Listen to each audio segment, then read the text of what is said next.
السلام عليكم ورحمة الله وبركاته. ازيكم يا احباب في الله؟ عاملين ايه؟ يا رب تكونوا بخير. اللهم صل وسلم وبارك عليك يا حبيبي يا رسول الله.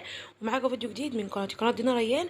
قبل الفيديو اشتركوا في قناتي عشان الصغيرة تكبر بيكم. يلا بينا بقى النهارده الفيديو جامد جدا جدا، ان شاء الله تستفيدوا منه كمية افكار باذن الله تعجبكم، حتى لو فكرة واحدة منها وتستفادوا منها.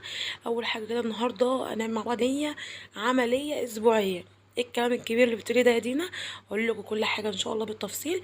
حبيت ان انا اغير من نظام الميزانيه، بدل ما تبقى ورقه وقلم وكده حبيت ان انا اعملها عمليه شويه. ان انا بقى ايه المشتريات بتاعتي اللي هعملها النهارده، او الميزانيه بتاعتي بتاعت النهارده 400 جنيه في الاسبوع، لاربع افراد لخمس افراد باذن الله ان شاء الله. يعني ربنا يبارك فيهم، وباذن الله الحاجه اللي هنجيبها هتكفي معانا الاسبوع باذن الله. بس المهم تدبير كده وتفكير وبالراحه، وباذن الله هتمشي معانا بتدابير ربنا، طبعا كلها بتدابير ربنا. اول حاجه كده القوطه بدات تخف شويه وتهدى شويه من اسعارها، الحمد لله. انا جايبه 3 كيلو ب10. طبعا كتير منها هعملها صلصه، وهشيل منها يجي كيلو الا ربع كده او نص كيلو في التلاجة. لا الاقيه جامد شويه احطه في التلاجة. والطري طبعا هعمله تفريز معاكم باذن الله الفيديو الجاي، لا اما تفريزات لا اما باذن الله فيديو تنظيف عميق للمطبخ، فمش عارفه انهي اللي هيبقى الاول باذن الله. زي ما انتم شايفين كده جبت بطاطس لقيتها ب4 جنيه. جبت 2 كيلو ونص بطاطس رفيعه على كبيره، هتنفع تحمير على اسلق منها شويه، اعمل صينيه بطاطس تنفع عليها يعني. جبت 2 كيلو ونص ب10 البطاطس. الجزر جبت نص كيلو، اللهم صل على سيدنا محمد، ب4 جنيه. الكيلو ب8. جبت نص كيلو عشان السلطه. وجبت الخيار نص كيلو ب6، الكيلو ب12. الخيار اصلا يعني عايزه اقول لكم ملوش روح خالص، طري جدا. واللي هو ارخص شويه بجنيه او ب2 جنيه بتدوسي عليه طري جدا، فقلت ده مش هيعيش معايا في التلاجة.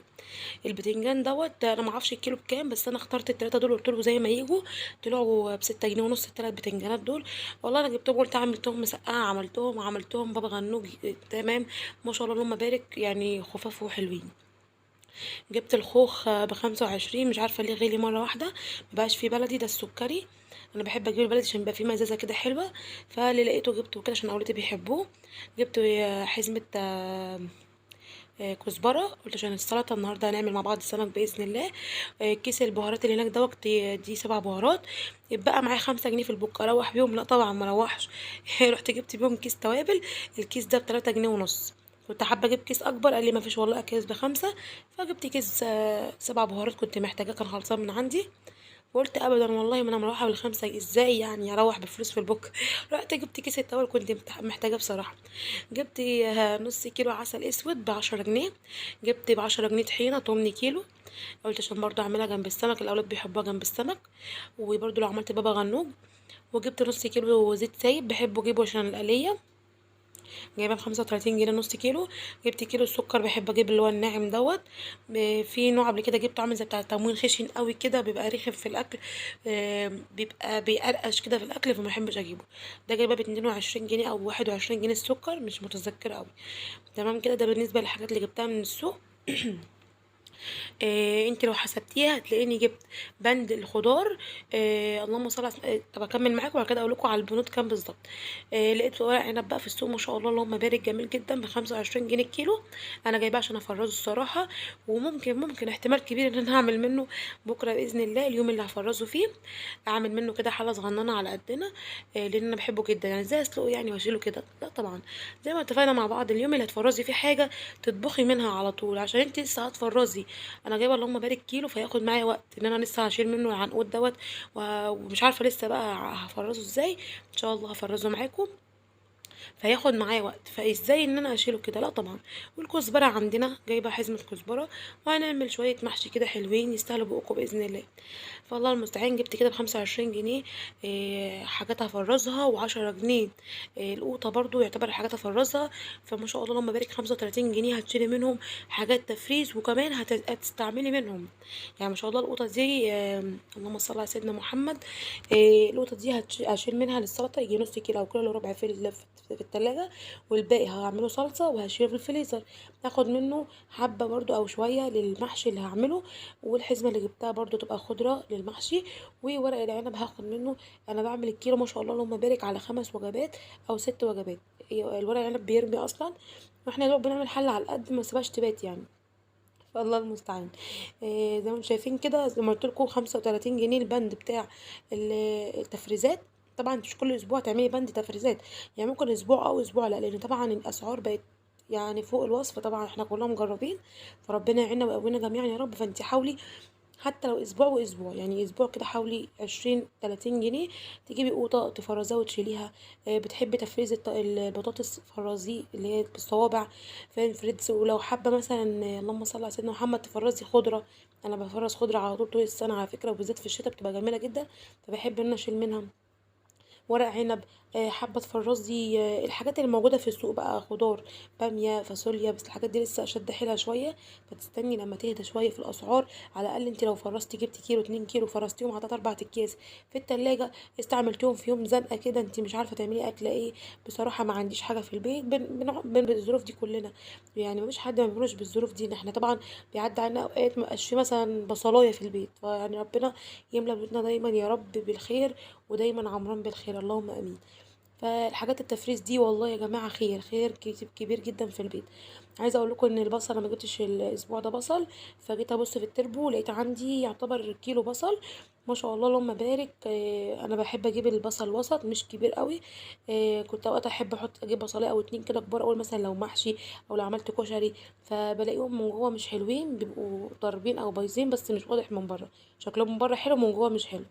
فالمهم بقيت اجيب الصغنن ده، اصلا البصل اليومين دول طبعا الموسم بتاعه كده كده البصل غالي اصلا، فما حبيتش اجيبه الاسبوع ده، وقلت اعوضه في التفريزات. يعني كان ممكن اطلع ب10 15 جنيه التفريزات، قلت لا، بدل ما اجيب كيلو البصل ب15 لا هضيف ال15 لفلوس التفريزات وهزود واجيب حاجه تانية، فاهمين قصدي؟ فبند البصل بالنسبه لي كده خلاص، انا عندي البصل يعني ما شاء الله الكميه دي ممكن تكفيني الاسبوع ده باذن الله، لان الطبخه الواحده انا ممكن استخدم لها بصلايه صغيره من انتوا شايفينها دي. يعني النهارده انا هعمل سمك، خدت بصلتين، واحده للسلطه وواحده للرز، غير كده خلاص انا ما بستخدمش بصل كتير اصلا في الاكل عامه. هنا حبيت ارص التلاجة معاكم، وطبعا انا منضفاها ومحافظه عليها من ساعه ما نضفتها معاكم اخر مره. اي حاجه تقع، عسل نقط، طحينه وقعت، حاجه كده حاجه كده، بلمع على طول اول باول عشان تفضل قدامي نظيفه، متحتاجش تنظيف عميق كل شويه. هنا كنت متبله السمك وحطاه، هنا لسه هتبل معاكم السمك واقول لكم تتبيلته ازاي، بس طبعا في مقاطع سابقه مقاطع فعادي خالص. تمام كده. هنا فضيت الزيت والسكر، طبعا الله يهديها بنتي وقع من ايدها في الارض، فحاولت ان انا المه اللي نفع يعني المه منه، والباقي يعني الحمد لله اترمى. فحطيته في العلبه، هنا بوريكم ان انا حطيت السكر في العلبه. اللهم صل وسلم وبارك على سيدنا محمد. هنا بعد ما روحت من السوق، شفت ناس في السوق بتبيع رز ومكرونه وشعريه وزيوت وصلصه وايه تاني وسمنه والحاجات دي كلها. فبصراحه وقفت كده لقيت ناس زحمه جدا عليهم، فبقول لهم هو في ايه الزحمه دي؟ قالوا لي بيبيعوا الحاجه باسعار قليله.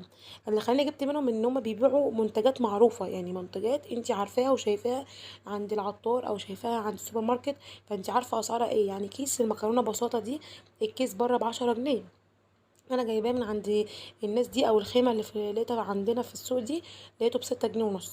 فطبعا فرق ب3 جنيه ونص في الكيس. انا اصلا انت تقولوا لي ده مش نص كيلو، ده مكتوب عليه 350 جرام بالنسبه للاكياس اللي بره. اي كيس مغلف اذا كان رز اذا كان مكرونه شعريه عصفور الكلام ده كله ما بيبقاش نص كيلو صافي. الحاجات المغلفه ما بتبقاش نص كيلو صافي يا جماعه، بتاع 350 جرام يا اما 300 جرام. والرز نفس الكلام مبيبقاش كيلو صافي، بيبقى 950 او 900 جرام، وفي 850 كمان. فانا لقيت الانواع دي عنده اللي هي كايرو دي، بصراحه اول مره اجربها. بساطه دي جربتها قبل كده. والرز السايب ده عنده ب26 جنيه، بره الرز ب30 جنيه. كنت قلقانه منه بصراحه، سالت الناس اللي واقفه لقيت ناس جايه من مكان بعيد، فده اللي خلاني بصراحه يعني حبيت ان انا اجرب اخد التجربه دي واشوف الاسعار. هتقولي فرق جنيه واتنين جنيه، ما هو فرق جنيه واتنين جنيه في الحاجه الواحده هتفرق معاكي في الميزانيه لو هتجيبي حاجتك بالاسبوع، هتجيبي حاجتك بالشهر، هترمي معاكي اكتر اكتر لو انت ميزانيتك بالشهر. تمام كده. النهارده كنت رايحه اجيب المرقه الدجاج، لقيت الراجل بيقول لي بكره هتبقى ب40 جنيه، النهارده ب35. يعني هما بيبقوا عارفين البضاعه عندهم مرصوصه، وبيقولي بكره هتغلى، تبقى هتغلى 5 جنيه. فالله الله يعيننا ويقوينا جميعا يا رب. فهي كانت عندي خلصانه اصلا، فانا كنت محتاجاها فجبتها، قلت له كده كده انا كنت جايه اجيبها اصلا. انا بحب اجيب اللي هي فاهم فود اللي هي الفراخ في دلوقتي طالع مرقه لحمه ومرقه خضار، فانا بحب اجيب الفراخ بستعملها في كل حاجه، بس بتقعد معايا شهر ونص مش شهر كمان. في حاجات انت بتزنقي نفسك فيها. انا ميزانيتي بصراحه بتبقى اسبوعيه مش شهريه، بس انا بزنق نفسي الاسبوع ده، بس الاسبوع اللي بعده ال 40 جنيه او ال 35 جنيه انا زنقت نفسي بيهم في الملات الدجاج، لا انا هعوضهم بقى الاسبوع الجاي. انا محتاجه توابل، فاهمين قصدي؟ مثلا انا جبت 7 بهارات المره دي، الاسبوع الجاي عايزه اجيب فلفل اسمر، حابه اجيب كمون، حابه اجيب اللهم صل على سيدنا محمد ايه تاني، البهارات بقى اللي انا محتاجاها. تمام كده. فالبند بتاع ال40 جنيه او ال35 جنيه اللي جبت بيه زنقت نفسي بيهم في مال الدجاج، ممكن اجيب الاسبوع الجاي باكو شاي كبير يكفيني الشهر. انا الباكو شاي عندي ما شاء الله كبير بيكفيني الشهر، وممكن اكتر من الشهر كمان. الصغير لقيته ب8 جنيه ويا دوبك بيكفيني الاسبوع. فانا ليه؟ ما انا ممكن اجيب التاني ب38 جنيه، لقيته في الخيمه اللي بقولكوا عليها في السوق دي، لقيته ب38 جنيه. انا سمعت بره ان هو بحاجه و40. فلا بصراحه الاسعار عندهم تحفه جدا. فانا قلت اشكل كده حاجتنا عندهم مكرونه بقى، جبت شعريه وجبت كيلو الرز، قلت اجربه. كنت قلقانه من الرز لان كان ارخص من بره ب4 جنيه، فده طبعا يقلق. تمام كده. فسالت الناس بصراحه لما شكروني في الرز، قلت اجرب كيلو. ففرق 4 جنيه في الرز، على 2 جنيه أو 3 جنيه في المكرونة، على 2 جنيه 3 جنيه في الشعرية، انتي جمعتي كده يجي 15 جنيه. عايزة اقولكوا بكام كيس مكرونة وكيس الرز اللي انتوا شفتوهم دول، انا جايباهم ب51 ونص. جيبهم من بره يعدوا طبعا ال70 جنيه. احسبها كده هتلاقيها زي ما قلت لكم هتوفر 10 20 جنيه في ميزانيتك الاسبوعيه. ما شاء الله لو ميزانيتك الشهريه هيوفر معاكي مبلغ حلو جدا. على الاقل لو زودتي منتجات او زودتي الفلوس بتاعتك، جبتي بقى حاجات بقى لاولادك، لبن، زبادي، بيض، الحاجات دي كلها للفطار او للعشاء، هتفرق جدا في الميزانيه. فاهمين قصدي؟ انا عندي يوم الاحد بيبقى معظمه بحب اعمل سمك للاولاد، عشان جوزي بيبقى اجازه، فلازم اليوم ده بيبقى سمك. مش لازم، اوقات والله بنحب نغير، بيبقى زهق كده، لا مش بلاش النهارده سمك، اعملها محشي، مكرونه بشاميل. بس معظم الاوقات بيبقى سمك. فجبت سمك النهارده بولتي، عملت رز صياديه زي ما وريتكم كده او بعمله معاكم على طول. عباره عن بصلايه كده، وانا كنت مفرزه جزر مبشور، حطيته بعد ما حمرت البصله كويس، حطيت واحده مرقه دجاج، شويه ملح، شويه كمون، وده تنزل بالميه بتاعتي، الميه بتغلي، بعد كده بنزل بالرز. جربت الرز، عايزه اقول لكم جميل جدا جدا والله العظيم يا جماعه، حلو قوي. انا خفت لا يعجن ولا حاجه لانه شبه رز التموين شويه، بس لا طلع جميل جدا والله. هنا بقى حطيت الطبق، حطيت فيه دقيق، حطيت فيه معلقه نشا، ملح وكمون، وبحط فيه كركم عشان يديني اللون الذهبي بتاع السمك. ما تزودوش في كميه الدقيق عشان ما تترميش. او انا اوقات لما بتفضل مني دقيق واجي احطه في علبه، بفتكر بعد ما بخلص المره التانية اللي بستخدم فيها السمك، فبقيتش احب ان انا اسيب دقيق على جنب. بحب اعمل على قد الكميه بالظبط. حبيت احط تاني هحط تاني مش مشكله. بس كده. كنت متبله بقى السمك قبلها بشويه، يعتبر من اول يوم. انا هنا كنت بعمل السمك، كان العيش قربت جدا طبعا. ده كده بالنسبه لنا الغدا بتاعنا. هنا بقى رحت التتبيله بتاعتي، اللهم صل على محمد، توم، وبحط عليه ملح وكمون وليمون وخل، وبعد كده بتبله وبحطه في علبه كده محكمه الغلق، وبسيبه في التلاجة لحد ما ببدا ان انا اسوي السمك بتاعي. هنا بقى الرز على البوتاجاز، وهديت عليه النار، بدا يغلي، فهديت عليه النار. العين التانية عليها السمك. طبعا بعد ما عملته بالدقيق سبتهم في التلاجة شويه عشان يتمسك شويه بالدقيق بتاعه. وهنا بقى هبدا اعمل السلطه. بحب بقى احط فيها عناصر كتير كده، حاطه بصل وحاطه جزر وحاطه خيار وقوطه، وهحط دلوقتي كزبره. بس عندنا فريق بيحب الخضره في السلطه، وفي فريق ما بيحبش كده. فانا بقسم السلطه على طبقين في الاخر. هنا الرز بدا يستوي خلاص ويتشرب، هدي عليه النار خالص. عايزه اقول لكم البوتاجاز يعني ما اكنكم مش واخدين بالكم منه خالص، لان دوت من ضمن تنظيفات. اول حاجه هتتنضف التنظيفات العميقه للمطبخ، لان بجد مبهدل جدا. وعايزه بقى اشيل ورق الفول ده خالص واظبط العيون، لان بجد خلاص حاساه جاب اخره. فانا هشيل الورق ان شاء الله، وهظبط بقى كل حاجه معاكم في المطبخ ان شاء الله في التنظيف العميق باذن الله للمطبخ. كده خلاص خلصت السلطه، والسمك خلاص كان اخر حاجه على البوتاجاز يعني بتستوي. والرز خلاص كان بدأ يعني فاضله سيكه بسيطه واغرفه. وحطيت بقى ليمون كده وملح وكمون على السلطه.